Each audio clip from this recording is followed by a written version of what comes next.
Thor: Love and Thunder comes out tomorrow. Yeah. Randy, you have broken glass in place of your soul and don't like Taika Waititi's Thor. It's grown on me. I'm actually really looking forward to Love and Thunder. So Thor's so fucking happy to be in anyone's Marvel movie. He doesn't care if it's Guardians, if it's Thor, if it's Avengers. He can show up in a Spider-Man movie. I'm just happy to be here. He's just glad to be there every time. Thor's the golden retriever of the MCU. Exactly. Like, what are we doing now? Let's go win this fight or lose it. I don't know. It feels like it's going to be fun either way. Either way, we're going to tell a great story afterwards. Ha Episode 393 of the TV Dudes, recorded July 13th, 2022. Unusual Jobs.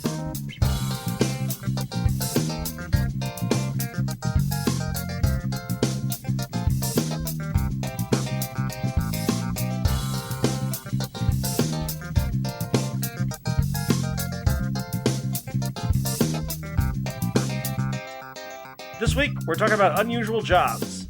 You've got professional psychics on Maggie on Hulu. You got boy band DJs on We Are CVNT5 on Crackle. And we've got dessert in the form of the final Miss Marvel over on Disney+. But before we get to all that, I'm Randy. I'm Les. And I'm Nick. And we're the TV Dudes. Kind of a lighter week this week, y'all, but we are getting to a Patreon request. And we are going to talk that final Miss Marvel, which I know we're all super excited about. And for those who have been waiting, it's finally, we got a little lighter week. We can do Stranger Than Fan Fiction. But before we do Stranger Than Fan Fiction, let's jump into our TV diaries. The Diaries of the Television Dudes. Brought to you by only the finest cocaine wine. Nick, why don't you kick us off this week? Sure. I kept up on, just telling Randy off, my brother is in town and he likes that show, so I actually rewatched a couple episodes leading up to the finale for that, and it was, wow, this season was really good.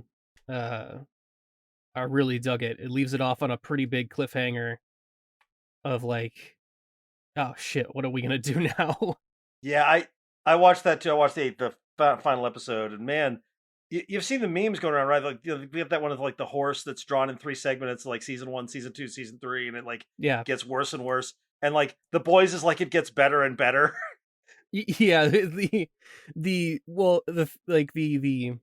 Giancarlo Esposito kind of drops out halfway through the season, and they're like, okay, well, he didn't die on screen, so he's gotta come back. He's like this great shadow character. They're just giving you this flashback to him so that when he does show back up, you'll know so much more about that guy. Oh, that actor they got to play young him is fucking on point. Yeah. And him standing there eating almonds in front of Black Noir. Yeah, also, Black Noir, stop. You have one weakness. Stop yelling it. Like, stop saying it out loud in public. Why are you eating that in front of me? What a weird flex.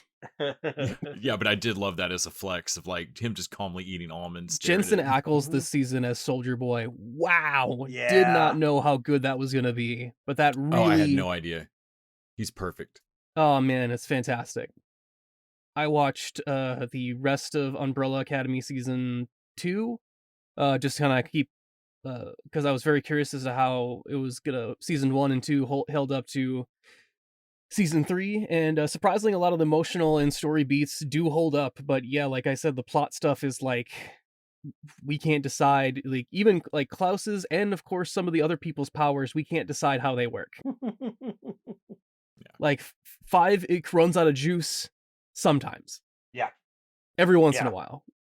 When he needs to actually get hit by a punch. Otherwise, he can teleport infinitely. Yep. Yeah. I do like the idea, though, that 5 can time travel, but badly. Like, he's not good at it. Like, that's the main sticking point of why he doesn't do it, is because, last time I tried it, I end up as a young child instead of the old man that I am. And the next time I stuck us in the fucking 70s. So, man, Les, can you imagine like young us when we were stuck like Misfits of Science and at best like Mantis? The superhero renaissance that we have right now. Right? Like The Boys, Umbrella Academy, Miss Marvel, like the wide swath of different superheroes we have. There's so many shows that we can casually be like, I'm not watching that one. Yeah. Yeah, you can legitimately not watch a great superhero show because there's too many other great superhero shows to watch. Yeah. An embarrassment of riches. When literally it was Greatest American Hero and Misfits of Science. Yeah, And, yeah. you know, if you were lucky enough to see The Wizard, you could see a very, very short Tony Stark.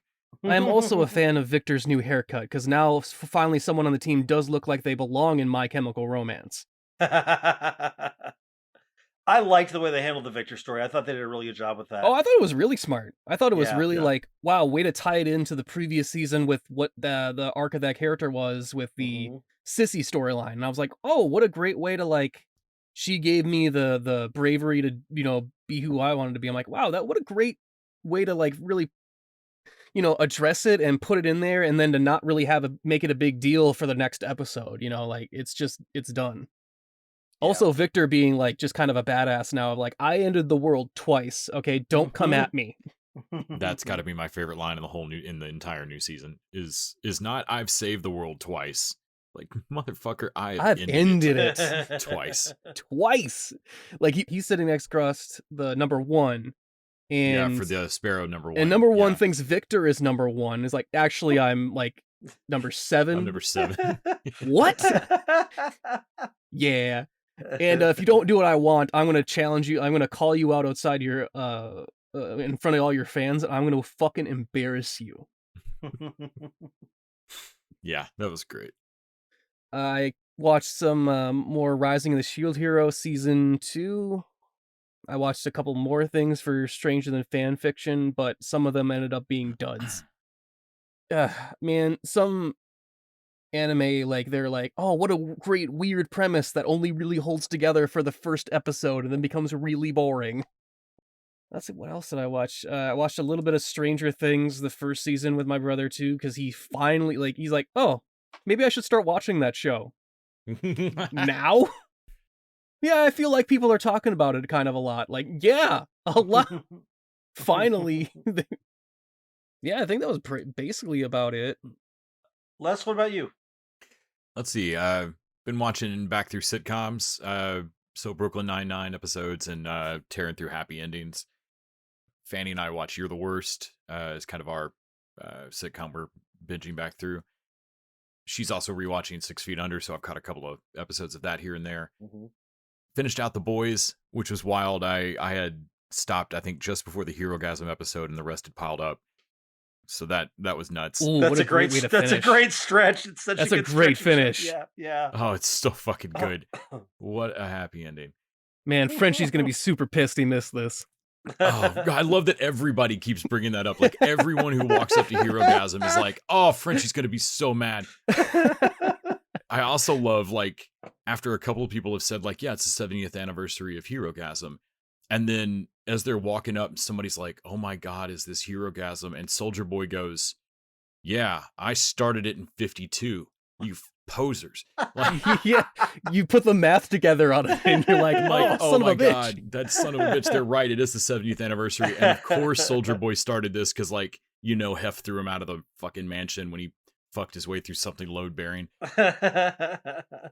So yeah, the Boys just wrapped up amazingly. I've seen people talking about not caring for or wondering where it's going to go next season, or I think it's set up perfectly. I really like where they leave it all. Oh yeah. Nick and I were discussing like the things they're almost assuredly going to have to do. Yeah. Well, And I mean, I can't wait. The whole thing with Butcher of like being like, even him doing the right thing, he does it in the worst possible way. Yes, he doesn't tell Huey the truth. He just knocks him out and lies to him more. Yeah. You know what's funny is I loathe the Boys comic. I've tried reading it. It is just god awful. But every time I watch the Boys, I want to read the comics again. Like, it makes me want to try it again. I know. And Invincible's the opposite. Even though I know that they're bad. Yeah, Invincible's I love the Invincible comic, and yeah, how does, like, the Boys just keeps improving its source material every step of the way. The legend on the Boys. Paul Reiser's so Paul good. Reiser as the fucking legend. You saw, by the way, Paul Reiser, he's like, oh, I didn't know it was supposed to be Stan Lee. He's like, oh God, that's hilarious. He's like, I was playing it like Robert Evans. I had no idea. No, that's exactly. I was like, he's Bob Evans. He's totally Bob Evans for like superheroes. Booby. Come on, perfect. Like, come on, Booby. Yeah. Oh my God, he's so. I don't good. make friends with a talent, baby. I would watch. Seriously, they could just set up a YouTube channel of just like, him writing the legend lines of like, like, just somebody yells a superhero name at him, like, oh yeah, I worked with that prick. Do y'all remember when there was a moment in time? I feel like it was Paul Reiser had just gotten old. He had the Paul Reiser show, which was an attempt at Curb Your Enthusiasm, and it was so terrible that I was like, "Oh shit, has Paul Reiser been terrible this whole time?" But no, that was the outlier, because then he came and he was great on Married. It was one of the only good things about Married, and then he has this back-to-back of like Stranger Things and The Boys. He's got a good year this year. He was. Mm-hmm.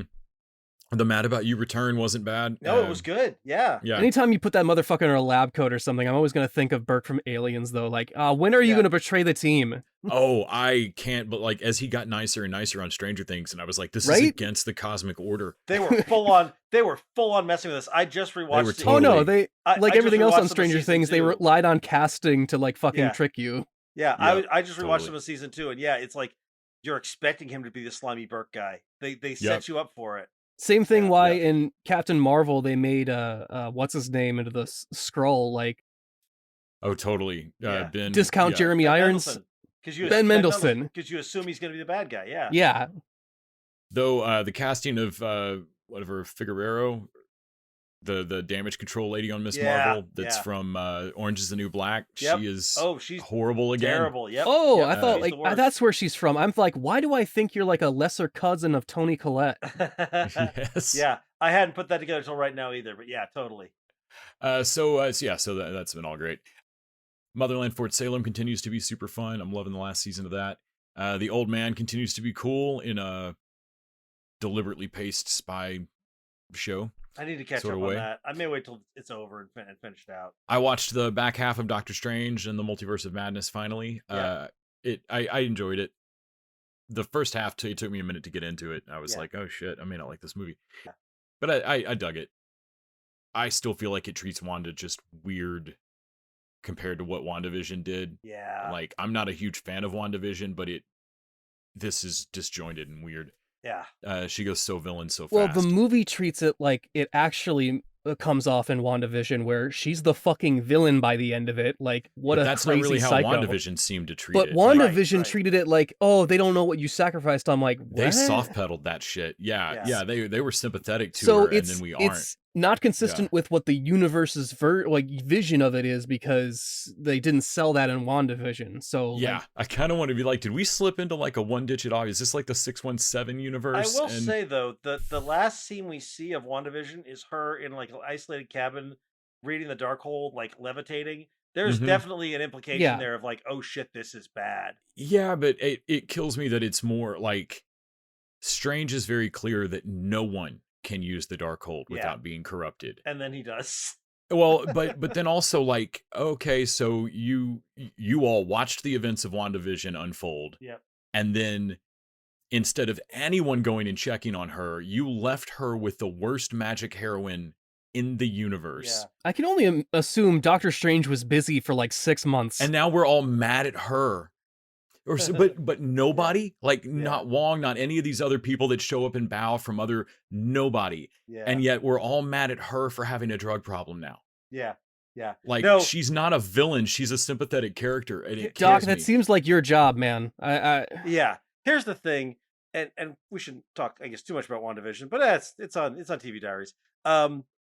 Wanda getting turned evil in the comics was done by John Byrne and Brian Bendis, and I hated it both times. But if the MCU draws from the comics, and for them to look and say, oh, sometimes she's like a really scary villain, I'm like, fuck, they're not wrong. I mean, they're not wrong. It just usually takes a lot longer to shift her to it. I think this is a good version of a bad idea. I think making Wanda a villain is easy. I think it's making like Superman a villain of like it's such an, but I got to admit, like, this is actually she's really scary. They really actually upped the creepy factor of like it's the Iron Man 2 thing though. It's like we know that they had to like make a lot of changes on the fly. I think Benedict Cumberbatch was on record, or someone was like, the only thing that didn't change about this was the title. Well, Multiverse was supposed to come out like 3 movies ago or something, so obviously the plot had to radically change because the universe changes every movie that comes out.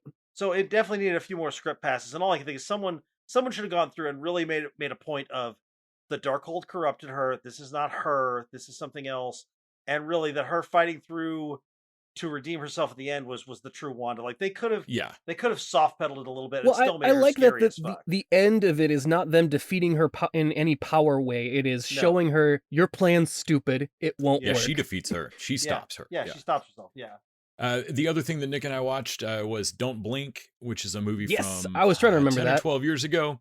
It's Zach Ward, who is Scott Farkle from Christmas Story and the dumb brother in Titus and a bunch of other shit.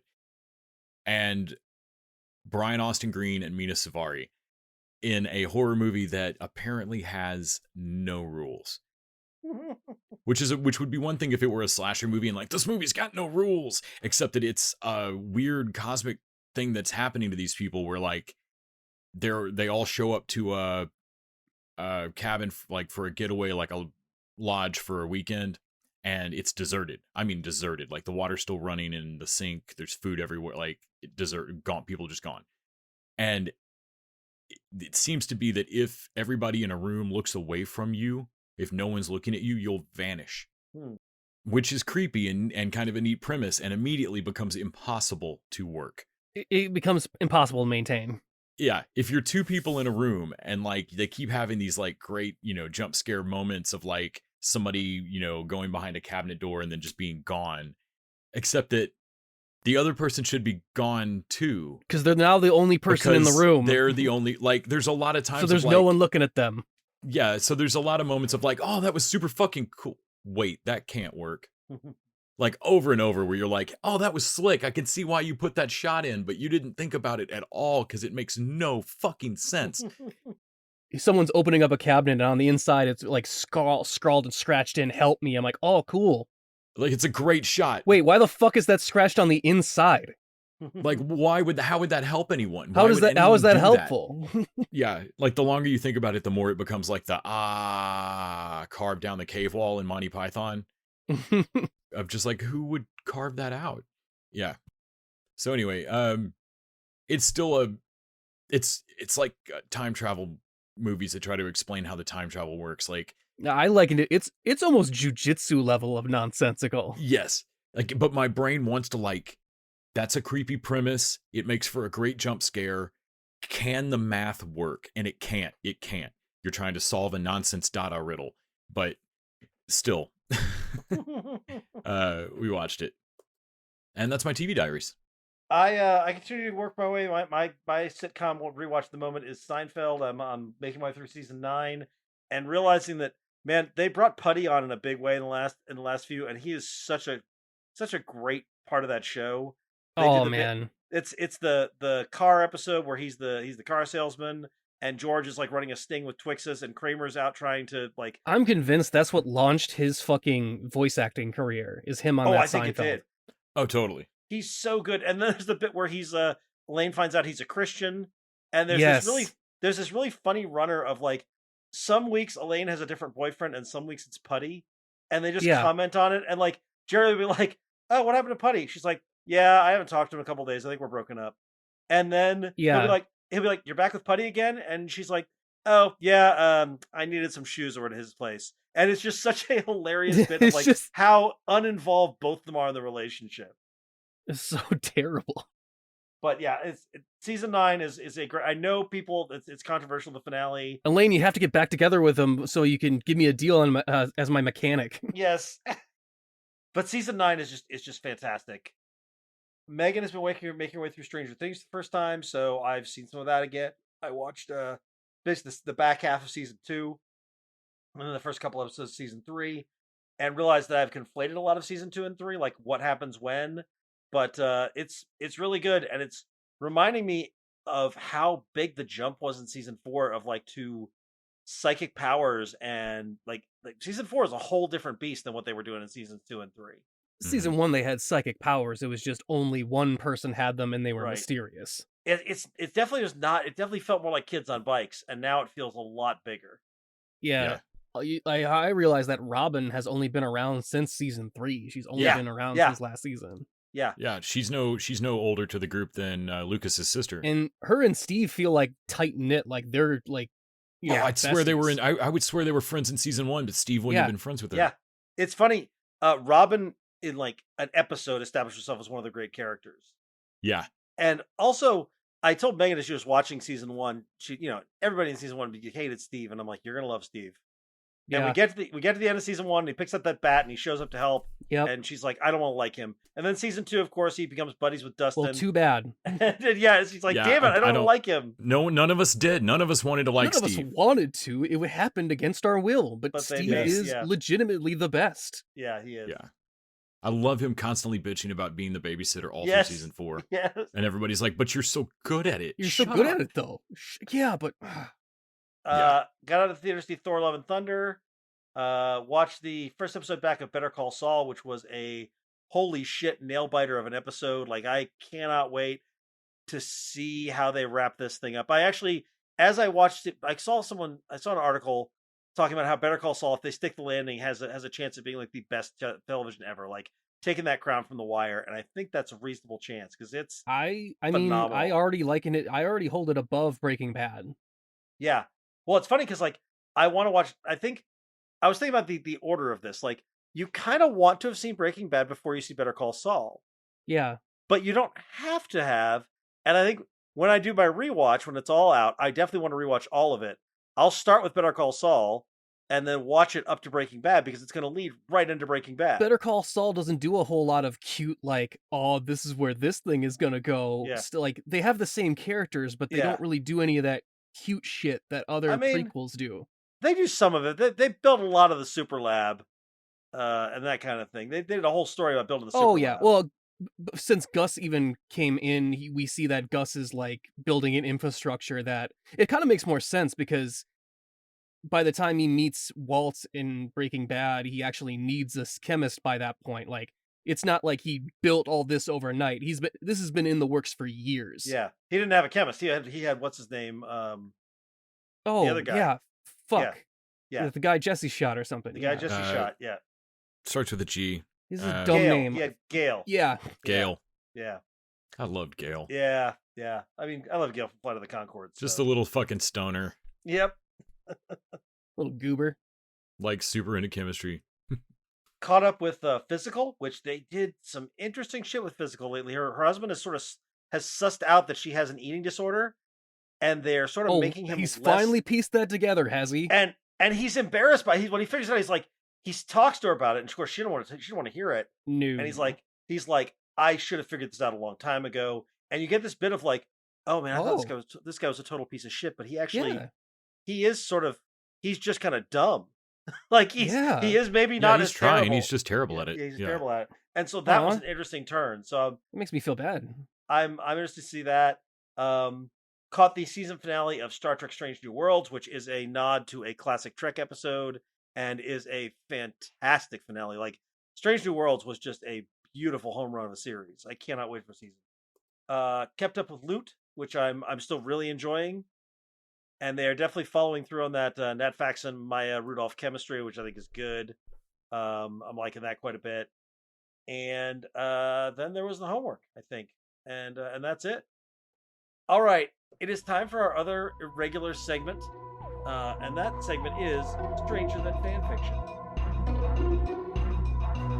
Imagine, if you will, a reality containing television programs so bizarre they are indistinguishable from the ravings of a madman. Is the show you are about to hear simply a fabrication in the mind of a man with clearly nothing better to do with his time? Or is the truth indeed stranger than fanfiction? It's been so long since we've done this. I know. Les, I'm just this is where I make up 2 shows, and then Nick, you try to wait. No, Nick, you make up 2 shows, or you make up 1 show. I don't know. You figured out. No, the for those who don't remember the premise, I have 2 shows here among me. One is real, one is fake. You will choose one of these shows at random. I will describe the show, and you will have to guess by the end of it if it is what I'm saying is true, or if the truth is stranger than fanfiction. I can't remember how the fucking line went. Damn it. Fix that in post. Edit, Nick. All right, so what are my letters? They're E and T. E. Picking E as in echo. Yeah. All right. So, guys, this show starts off with a sorceress battling a dragon in a volcano lair. Are any of them hats Any or swords? Swords, are they swords? no swords. I don't think there's any swords in. Well, yeah, I don't think there's any swords, but I could be. Let me get through this, and maybe that'll change. Yeah, so she makes a big speech, like, I am the Wizard Azura, and I am a warrior of peace. Now eat this, sucker! And she takes the staff that she's wielding, like this Gandalf staff, pulls it to her shoulder like a bazooka, and rocket launchers the gem at the end of the staff at the dragon, who then proceeds to die, screaming, "Oh no, dying! That's my only weakness!" and then dies. And we pull out to a small girl giving a book report, and she goes, and that's the end. That's the end of what? My book report. And we see her holding a live snake and a doll. It's like, you realize that you're in the principal's office because of said book report, right? And then a couple of children run past the hall, and they have snakes like on their heads and biting into their necks. Like, that's where the backup snakes went for my presentation. So this is a crazy girl that likes to read fantasy stories. In her own words, like, the mom's trying to get her to be a little bit more realistic and keep her head, out of the clouds. But she's like, no, but I like setting anime clips to music and fantasy stories with convoluted backstories. Let me be me. And she proceeds to make a griffin, her version of a griffin, which, is supposed to be like a bird horse, or I forget what a griffin is, but hers is a pigeon and a squirrel, that a dead pigeon and a dead squirrel she has sewn together in a Frankenstein homunculus horror show. That also, in her last thing, like, on for the last touch, like, for authenticity, spider breath. So she opens up the mouth and live spiders come out of this dead pigeon griffin. Okay. Mm-hmm. And shockingly enough, this girl is not sent to an institution. She's sent to summer camp, and it's a reality check summer camp, I guess. It seems like it's made for specifically her type of character, because it is, here you'll learn to balance checkbooks and, fill out forms for your Roth IRA and, other adult stuff. Which sounds like the worst summer camp. Like, I wouldn't want to go to that summer camp, but I'm an adult. So she is about to go to the summer camp, doesn't want to go. She sees an owl that grabs her favorite book, runs into a house, goes through this door, and so she obviously gives chase. She ends up in a magical land with a crazy witch, and this magical land is a fantasy land with just crazy, insane things that are fantastical yet unbelievably horrifying. Like, there is a demon selling ice cream at the corner, only it's not. He's feeding ice cream. He's feeding citizens to the ice cream. Like, the ice cream that he's holding, his mouth opens up and he eats one of the customers. I don't know what the transaction is. Are you paying to be eaten by the ice cream? Or is the ice cream the customer in that scenario and being carted around? And I don't know. I have like a lot of questions about the economy of this universe. Obviously, they don't have a homeless problem, I'm thinking. And she's freaking out like, oh my god. She sees a little fairy and it's like, oh, little fairy, can you help me out? Oh, of course. Give me your skin. And the little fairy tries to eat her skin off. To which the witch bashes her away like, oh my god, what is this the bad place? Like, no, you wish. This is your own little fantasy land. This is the Boiling Isles. And I am the head witch that sells human knockoffs. Like, she goes into the human world, grabs little knickknacks, and sells them as human artifacts to all the demons and witches. So, she explains that, yeah, all your myths are based off of stuff from our world leaking into yours. Griffin, like, and then they see a griffin that spits out spiders, and she's like, I knew it. And she's like, yeah, griffins, vampires, giraffes. Yeah, we banished those guys long ago. Fucking freaks. And she brings him to the her house where she's like, here's where I hide away from the pressures of modern life. and the cops, because she is wanted for breaking many, many laws, apparently, to which they are brought to a conservatorium for the weird. Like, if you're too weird in this universe, which I don't know what the fuck their measurement for that is, but they bring you here and they meet different people that are there for different weird reasons. They meet a witch that's there because she likes writing fan fiction about food falling in love. I like food, I like love, just let me be me, damn it. One of them is a guy that likes to eat his own eyeballs that grow back, apparently. Like, apparently they're not hurting anyone, but yeah, they are kind of weird. Uh-huh. And so it turns out that the witch is not being brought there to pay for any crimes. They're there because the warden wants to go on a date with her. And so it asks her by chopping off her head, which apparently is not lethal to her. Just her head pops off and lands in the little girl's arms, and she's like, "Oh my god!" Don't worry, that's just a thing that happens when you get older. It does? And yeah, so they have to work together with all the misfits and escape. And they decide to spend the rest of their time in that universe. Like, okay, instead of going to camp, I'm going to text my mom saying that I'm sort of at camp, but actually I'm here at this place. So I'm going to spend the summer here in this unbelievably dangerous place, and report back and pretend like nothing happened in 3 months, I guess. And yeah, that's basically the premise. The show continues, but I haven't watched all of it. And there is there's a couple more noticeable sections where she calls the witch a snake oil salesman, which I was like, oh, she takes it as a compliment. Like, oh, of course, who wants an unoiled snake? Which makes me think of dirty, dirty things, of why this world needs oiled snakes in it. She drinks like apple blood. Did you say apple juice? No. And they never explain it.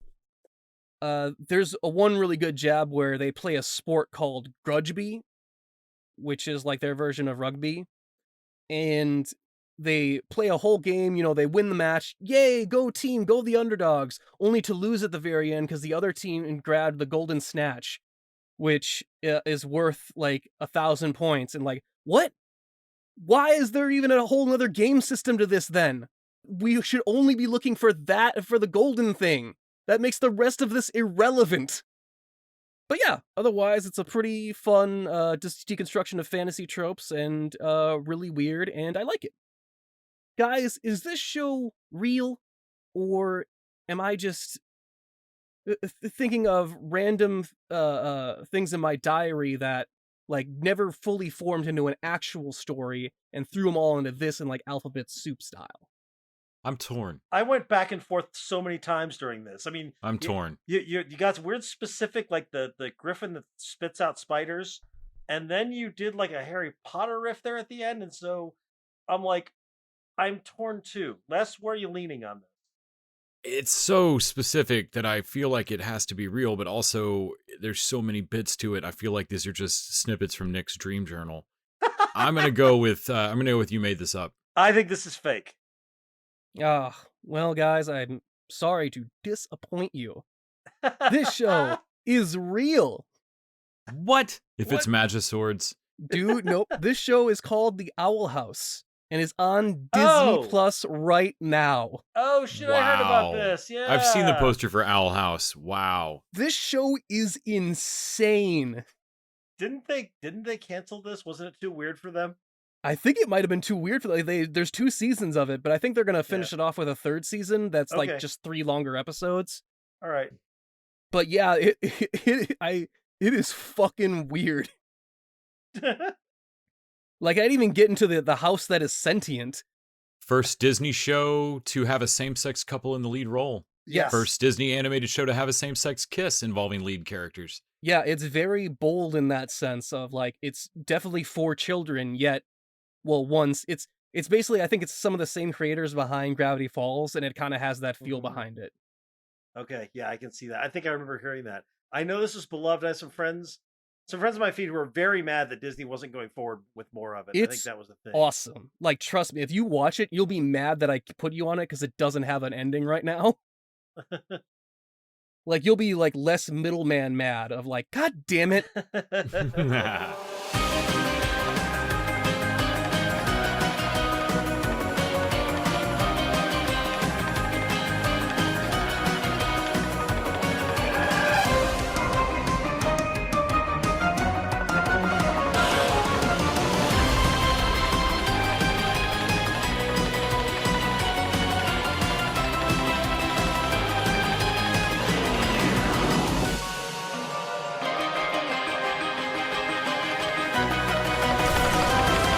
All right, well, it's a good place to remind you that you can go over to support us by going over to patreon.com/tvdudes.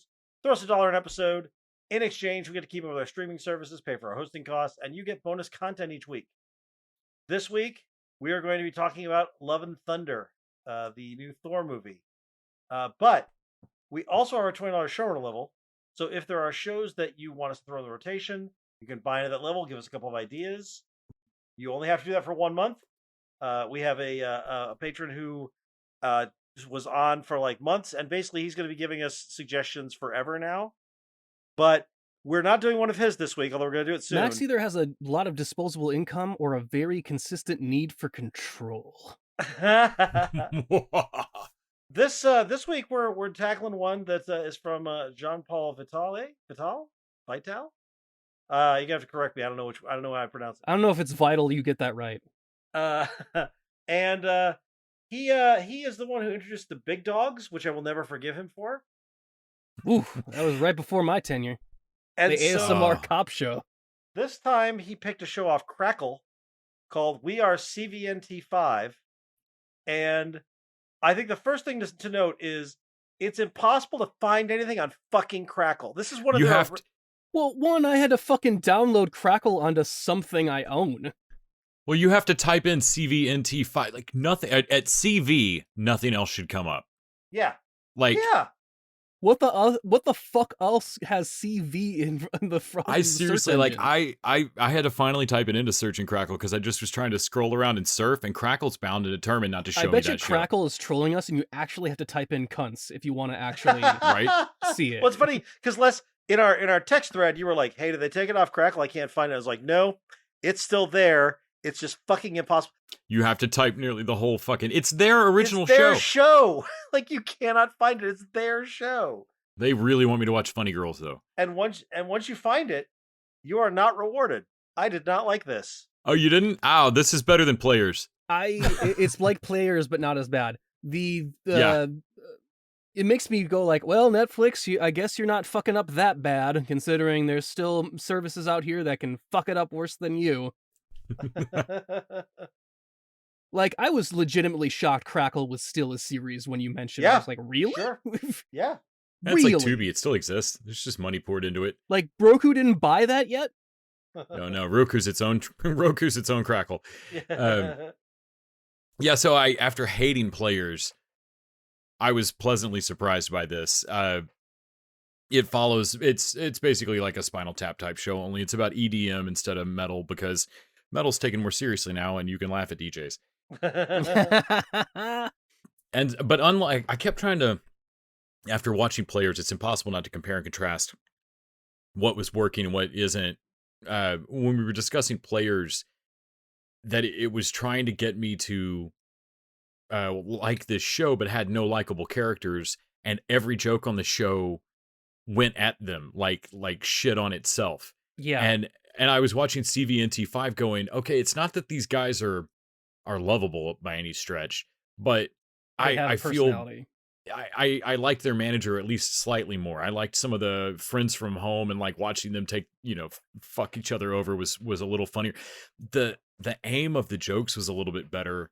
I really can't believe that Players came from the folks that did fucking Netflix American Vandal, and this came out of the blue. Well, this feels like they're making fun of these two guys in particular, not DJs specifically. Yeah, because like the other DJs they run into seem to have their shit together. Like Players makes it seem like they're making fun of video gamers, But, exactly. Yeah. Exactly. Like this show takes EDM music seriously. These guys are dipshits. Their social media manager is super cool and should be put Yeah. on a watch list, like a suicide watch list, because she's definitely gonna Yeah. at some point take Yeah. her own life. I got through 4 episodes of this, and the episode where the manager basically has to make himself out to be a porn addicted loser who loves the fans For their a video. that was the funniest thing to me. But this felt to me like a knockoff of like, it was like everything I didn't like about Entourage. It is a little bit more send up than Entourage, but not quite enough. I could see that. And Yeah. they had funnier bits about EDM and DJs in Good Place, which is just like side jokes. Now Yeah. I know it's not fair to compare anything to The Good Place, but The Good Place had throwaway jokes that were funnier than everything I watched in this show. I did like Lion, their the rap guy they kept getting put with. I don't know if you saw any of those. I did see that. I liked that he was basically like just kind of there for the money. Yes, and he's completely calm and like he just every like that guy's delivery was great. But also I loved that they get paired up with him to do like a career like let's get us out of a PR dive single, and he makes the title something that they can't even say. And then the artwork doesn't involve it, like the font size where it, instead of it being CVNT featuring Lion, it's Lion, and then like in 5-point font or something in the bottom corner, like featuring CVNT. Yeah. There's a moment later in the season where Brandon, the main guy, like of the 2 DJs, one of them is doing coke constantly. Yeah. Like constantly. Yeah, when I like the manager constantly is like, he says that the mom didn't want, like only wanted one of you specifically. He's like, actually the mom requested both of them, but since we're going to a hospital and it's, has Percocet in it, I really just need to keep Steve away, like from any place like that. Really just to keep him alive. There's a moment later where he gets a bunch of coke and decides to help Brandon out, the other guy out with a breakup he's going through, and just starts running around the house in between doing lines of coke, gathering everything that might remind him of the girl and then burning it in a backyard barbecue. And like at one point later, somebody's like, is the internet down? Like, oh yeah, the router's on the fire pit. And like at this point, he's just shaking and pale and curled up in a British flag and trying to pass out from coke.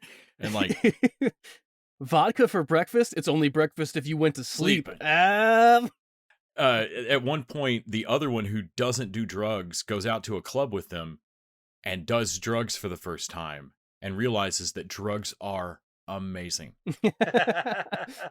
And it's great because he literally goes from having not done drugs to like phone calling like the manager knows something's wrong because he calls him up and is like, I fucking love you. and their manager's like, oh shit, I have to get down there. But like he ends up having like the next episode he's in fucking rehab because like there's a reason he's never done drugs. Like he finds drugs and then it's just like, this is all we're doing forever. And like sobers up eventually, and they have the moment of like him looking around an apartment and realizing that all these shiny people look like shit, and like you don't know any of these fucking assholes. And like he just like sobers up and like, oh fuck, I'm going to rehab. Fuck this. But yeah, it caught me off guard. I watched 6 of the 8. I think I have 2 left. I think I watched 6. Definitely 4 more than I anticipated watching. Okay. I don't know that I'll finish it out, but it was cute. It's definitely nobody ate an ASMR like warm soup sandwich or whatever the shit that dude had on. They did have a neat little mic mishap though, where they just kept yelling fire and panic. Oh god, that was great. They kept having the mic short out as he's trying to talk about their new single. That's on fire or something like that. So yeah, he just keeps yelling fire and panic. Tell him not to panic. Don't panic. Yeah. It's whole stampede of people. It's miles better than big dogs. I will give it that. And it's better than Players. Paramount should pick this up, not Crackle. All right, let's jump over and talk about Maggie on Hulu, which I haven't talked to you guys at all about this. Okay, but Randy, if you accidentally brush against my hand, I think you'll know how I felt. So, well, even if you just look at Les' faces, it gives away he's got tells. I'm really curious to hear how you guys felt about this because you saw an image of me in the future complaining about a show, but you can't know if it was this show. So I really hated the first episode. The second episode was slightly better, but this is still just kind of innocuous. Like, it's better than How We Roll.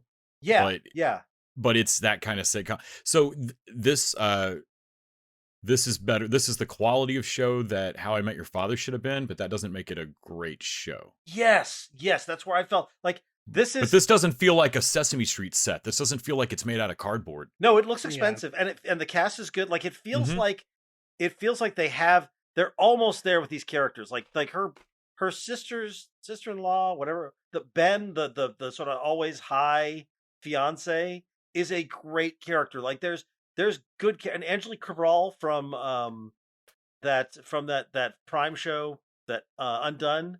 She's really good here, and I like the lead. I like her best friend. She's the sister. That's it. Oh, the best friend's the best part of the show for me. I like a lot of this, but it never quite gets past.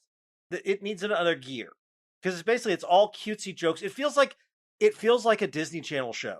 It feels like That's Jessie or one of those. Yeah, or Melissa and Joey or something. It doesn't have a hook or a bite. Like the hook with the psychic thing, they don't even treat it as a big of a hook. No, she's just psychic. Like she's just psychic. That's a thing that happens. Well, and like the hook is supposed to be that she's seeing out of context bits. Like, she thinks that she saw her and this guy get married. Well, no, you saw him at a wedding. Yeah.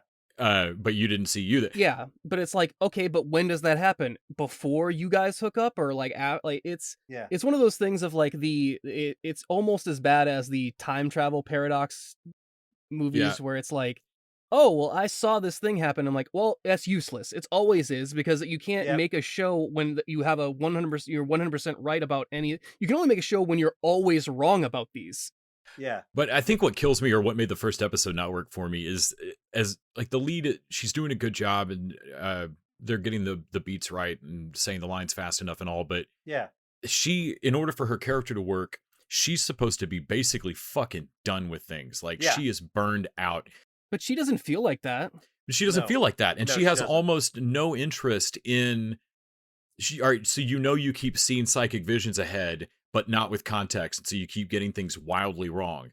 But she doesn't seem to have any interest in figuring out the other parts of the vision with the guy. Yeah. Like, she's just avoiding it, and it feels like she's avoiding it to create comic mishaps. Also, it feels like, why is she trying to avoid it? Because the other psychic is like, you do know that this is going to happen no matter what the fuck it's like a fucking Ouroboros snake, right?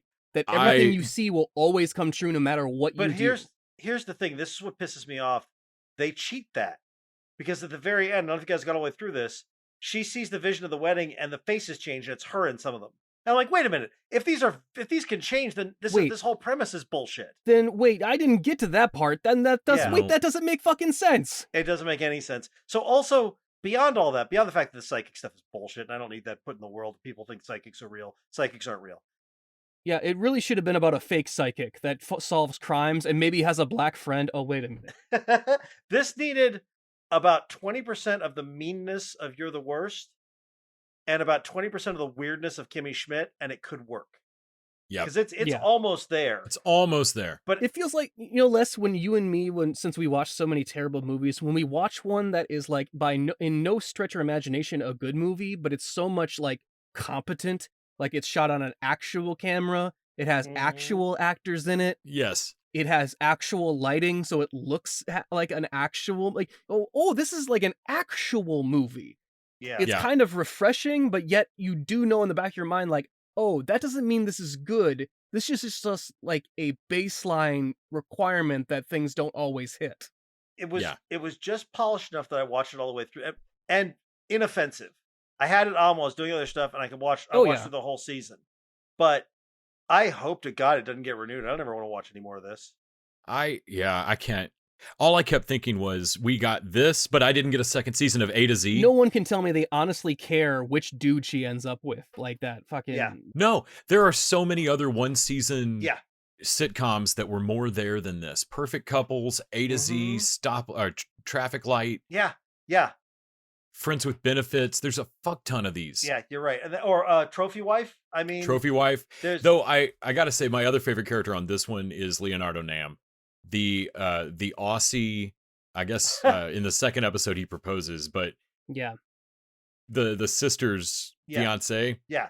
who is just fucking baked all He- the time He's and open about it. It's hilarious. He's one of the best characters, and he's one of the down to earth. Like he's the one who has a little bit of heart, but he's also the wacky one. And again, Yeah. he's Well, sure. almost He's totally. there. He's always Almost- high. Yeah, but it almost He's is not a stressed ground. about anything. Like it's like so many of the characters on the show. It's just shy of being something that you would text a friend about. Yep. Like Yeah. like this show is like 5 degrees off being like a holy shit, are you watching this? Yeah. It's disappointing because it gets close, but it really never gets above baseline competent. Yeah, At least it's not terrible. It's not a Chuck Lorre show or anything, but I'd almost. but it's not good. Yeah. It's almost worse because it's just good enough to keep me watching it. Yeah, that's what bothers Nick and I when we catch movies that are like, no, I don't want to watch like a cheap car break down on the side of the road. I either want to watch a really expensive car wreck or a really bad, like a really cheap car wreck through an expensive car. Yeah. Like, but this is just like watching the engine sputter out on like a mid-price sedan. Yeah. It is. It is beige the series. Yes. Yeah. In between the lines, there's a lot of obscurity. I'm not inclined to resign to maturity. If it's alright, then you're wrong. Why dance around to the same down tone? You'd rather run when you can crawl. I know that you know that I'm not telling the truth. I know that you know that they don't have any. Embrace the deception and learn how to bend your words and ambitions and strike you out in the end. All right, let's have dessert. Let's talk about the final episode of Miss Marvel, and probably Miss Marvel as a whole. I've seen. It's interesting. Our former TV dude Grant is badmouthing this show. He says it's like an ABC Family. He really doesn't like it. Well, I mean, he's not wrong. Only that it's really good.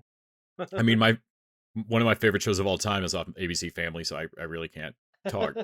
Like that's what makes this one feel different. It's like modern, like well, not Modern Family. What am I thinking? But that's where Middleman came from. So Yeah. I thought this was a phenomenal like origin story show. I thought they did a great job with it. Between Yeah. the like narration and the animation style, like the little animation things she does, it feels like what this generation's who am I thinking of? Ferris Bueller's Day Off. Fucking Matthew Broderick. no, the No. director. John Hughes. John Hughes. Yeah. It feels like what this generation's John Hughes should be. Of like, this is what young people feel like, and Yeah. I don't know. It just felt like that to me. Yeah. I Her agree. journey is so at the center of the show, and her heart is like it's just so lovable and fun. Plus a shitload of Easter eggs. Oh yeah. I mean, not just the weird clandestine stuff, but there's nods to exact panels and covers and shit. Oh fuck! Well, they just dropped. How much are we spoiling here? Oh, we can spoiler. Yeah. Well, we should give a spoiler warning if you haven't seen it. But yeah, we're gonna spoil. Okay, so everyone always like what the big conspiracy theory of like how is Marvel going to introduce mutants? Mephisto. No, wait, what? And it's like, oh, they just said it. God, that was so good. I was like, when they said mutation, I was lost like, my shit. and dude. he was talking. He was leading. I'm like, oh shit, they're gonna do it. Like I knew that's where he was going. And I love that she's like, that doesn't mean anything to me. Yeah. Okay, we're just gonna keep going. What's funny is the only reason Miss Marvel isn't a mutant is because at the time that she was created, they were trying to make Inhumans happen in the comics. Yeah. Yep. And so this is going to retroactively fix a thing that is the one thing that doesn't really work about her and make her a mutant. I love that Kamala hand waves it away like whatever, it's a label. Yeah, it's just not a label. I love that. Also, speaking of like the little things before we get to the big things, Nakia having a discussion with Zoe, and her saying, Dude. Zoe says, "Oh yeah, I knew she was Miss Marvel, but she should get to come out on her own time." That is totally a nod because Nakia in the comics is gay. That And I was like- I liked that. I picked up on that. I'm like, I thought okay, that was great. that That's feels great. really cool because Zoe like you realize that Zoe really didn't narc her. She could have narked her out and did Yeah. not. We get Zoe. Zoe gets in the comics. She has a little slow arc to become sort of this good person. And here we see, oh no, she's basically a good person the whole time. She's a little ditzy, but she's basically been a good person this whole time. she's likes the attention and everything, but she Yeah. thinks Kamala is fucking cool. Yeah. It's like, no, you're a superhero. That's rad. Like, let me help. Her family's reaction to her coming out was hilarious. Oh god. Oh my God. I love When that. she- She's like telling him. "Oh, that's so Oh my wild." God. She's like, you What? already told them, and he's God like, damn well, it. I only told your father. and he was on speakerphone. It's just so much more Just convenient. And speakerphone. I loved, and then I loved the brother who's like, so when you dropped that kid, was that on purpose or were you just? It's like, And the only reason they know she's a mutant is because, like, no, I mean, I had to go back and check again because your brother's really on about. He's whether like, I want to know your if I have brother's really powers. on my Yeah. ass about it. It's like that tracks. That totally The tracks. family stuff in this is so good, and her mom builds her the costume, and her dad gives her the name. Oh, Dude, got me I actually much. come around on her mom. Yeah, I actually like her mom. The parents are so cool about the super. She should have led with the superhero thing, Right? Because obviously they were like, "Oh, we thought you were kissing boys or something." Like, but instead you're risking your life. you're risking your life fighting crime. That's way better. We fully support that. Like, I love the dad from the jump, but I was really afraid that they were going to keep the mom having a, like, no, never chase your dreams. Dreams hurt, you know, Well, like, or like that kind of shit. Yeah, But, like, no, they give you a reason why the mom's the way she is, but then Yeah. also have the mom grow. yeah, It's great. yeah. It was fantastic. Yeah, to see them have her back like that was really cool. And of course the costume looks Oh, the God costume damn is it, the costume perfect. looks so good. perfect. No more of this being scared of the costume shit. Yeah, yeah. Also, the bit of her running in the costume the first time, and she's like running across Jersey City, and people are Dude. looking up. That's super, like Superman energy. It was so I good. had Spider-Man chills. Like Yeah. I was like Yeah. seeing Spider-Man in the Raimi film swing through the New York for the first time. Yeah. I was When like, she stops at the "Oh." stoplight. Yeah. Yeah, That's stop so the stoplight. She stops on the I- stoplight. When she's sitting on top of the street lamp, though, Yeah. it's straight. It's perfect. It looks Yep. so perfect. Also, they went full Home Alone against Damage Control, and I loved every bit of that. Yeah, Well, that was great.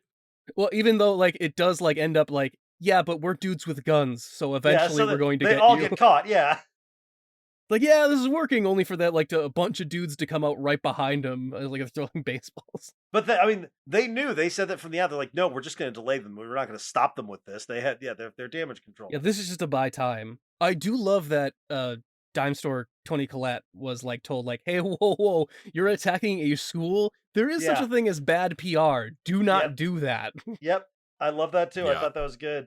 I love the community coming out and supporting it. It reminds me of the first Spider-Man movie, where it was right after 9/11. They had all the New Yorkers join in against Green Goblin. I Mhm. liked that. I Sure. liked the bit quite a bit. Yeah. I thought that really worked. Well, even some of the local cops are in front of like the damage control Yes. feds. Yeah. You know, Yeah. like to be fair, they are about to murder a child. Like, Yeah, to be fair. And then we had the Embiggen, which I thought was fantastic. Oh, it was so good. Yep. Yeah. Like, I love Yeah, that beautifully we're going done. to change the powers because you only really want to see one of these things, right? You want to see that moment where she whispers "Embiggen" and gets big. Yep. Yep. Yeah. They this was super satisfying. The only gripe I have is I would have loved Lockjaw, and from what I hear, Iman Vellani, She pushed for it. She but pushed for it, and Kevin Feige was like, "We're not doing Inhumans." when Yeah. she stops and checks on the two guys in the Jeep that she crushed, Yeah. You guys okay? Hey, you're that all was right? so good. We're so good. We're good, light girl. But she's a class act. Like, Yeah. I enjoyed the shit out of this. I'm Yep. so glad it happened. Wow, she's a hometown Jersey girl, and when they show how jazzed the community is of like, Yes. all of Jersey is fucking pumped to like, Yep. oh my gosh, she's so cool. And then even the kid she dropped was like, oh man, she's got mad skills. Obviously, she didn't have them when she dropped my fucking ass and broke my leg, but whatever. Maybe that was some starting growing pains or whatever. Right? Yeah. Also, the teaser here at the end. That's good. I wondered if we were going to see Brie Larson. Brie Larson, and we did, but not in the way I expected. It's a good idea though, because the way to go would be having her meet Miss Marvel meet Captain Marvel. Yeah. But if we Yeah. do this instead and we switch them cosmically in place, which is I think what happened, Yeah. suddenly Captain Marvel gets to know Miss Marvel before they ever meet. Yeah. And Yeah. now it's a big moment for both of them when they finally meet up in the Marvel movies. Yeah. In the Marvels. The Marvels? The Marvels. Yep. Yes. Yeah. I was very pleased with it. And it's also I think it was very smart. it's a change in the powers a little bit too. So I'm like, okay, because that's in the comics she can do that. She can look like other people. Yeah. And so I like that they gave her basically that power set. It's just like the and also the bangle. It could tie into something bigger. It could be a quantum band. We could tie that into Quasar. Like, I don't know. Well, I Yeah. mean, what they were doing at the end of Shang-Chi with the fucking wristbands or whatever, Yep. I was Yeah, like, with the okay, rings. so Yeah. I feel like they're pointing out weird objects on Earth that are going to be a part of like the Kree Skrull War or something cosmic Yeah, I that agree. are like going to tie back agree. in. Because Yeah. they did find the bangle on a green fucking arm, right? Like blue- I didn't yeah. like it was like a blue arm or It something. was a blue arm. Yeah. So that's Yeah. definitely alien shit. Yep. But yeah, this was phenomenal. I loved it. I this is easily the best Marvel show for me. Like nothing's even close. I same. think Loki actually for me. Oh, Loki has a weaker finale. Damn it. Yeah. Yeah. This No, I have to think about that. They stuck the landing on this better than any other No, Marvel show. because I thought Loki. It's not bad, but Loki does stumble a little bit.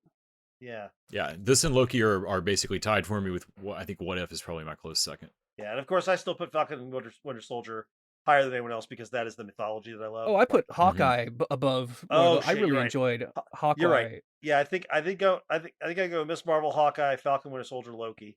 I mean, I just love a Christmas. Like, I love that we have a Christmas movie superhero show. Like, Yes. Yes. that we can now watch once a year. Like, that's Yeah. pretty cool. And it gave us the Captain America the musical. Yes. that's Yes. true. Anyway, yeah. Marvel's killing it on TV. Their movies, not so much. We'll talk about that on the Patreon. But that's for patrons. And if you want to be a patron, you can go to patreon.com/TVDudes, throw us that $1 an episode, and listen to us talk about, and among the other things, Thor: Love and Thunder, and a bunch of Nicolas Cage movies. Thank you, Les. Thank you, Nick. Thanks, Nick. Thanks, Randy. Thanks, dudes. Thank you to our listeners. Thank you to our patrons. And until next time. TV Dudes out. The TV Dudes is an independently run podcast out of Austin, Texas. We are exclusively listener supported. If you'd like to help us out, go to patreon.com/TVDudes. You can also find us on Facebook, Twitter, and Instagram at TV Dudes. All the music for our show is done by our friend and original TV Dude Gregory J. Amani Smith. To find out more about us, go to thetvdudes.com. I'm Randy Lander. I'm Les Weiler. And I'm Kyle Scott. Thanks for listening.